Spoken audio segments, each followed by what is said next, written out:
In Abuja, where on Thursday, former River State Governor Nyesom Wike led the G5 governors to meet President President Bola Tinubu at the presidential villa. The governor of Enugu State was also in the villa to plead with President Tinubu for the release of Nnamdi Kanu, leader of the proscribed indigenous people of Biafra. Femi Akonde reports on this. The presidential villa welcomed more visitors.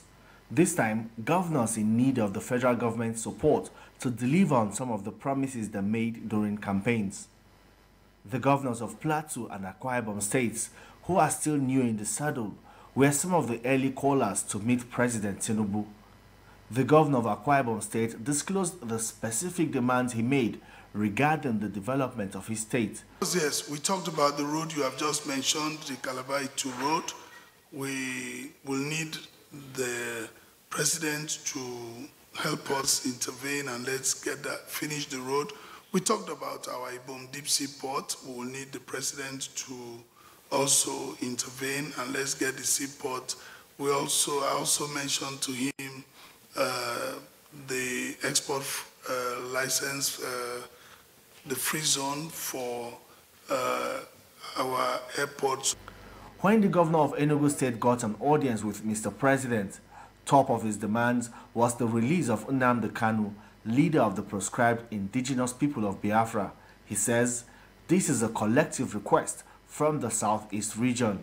We basically identified with that and request Mr. President, who in his inaugural address promised the people that he's going to engender national healing and is going to serve with compassion. So we've basically informed him that this would serve as a pointer to his administration's extension of hands of fellowship to Ndibo. And then came the famous PDP G5 governors. This is the first time they will meet President Tinubu after the election. The governors, led by former River State Governor Nyesom Wike, withdrew their support for the presidential candidate of the People's Democratic Party. And President Tinubu leveraged on that to win majority votes in the keenly contested presidential election. But Governor Seyi Makinde says their visit to President Tinubu is purely for the purpose of nation building. The G5, the integrity group, we also came to let the president know what we stood for: fairness, justice, and equity.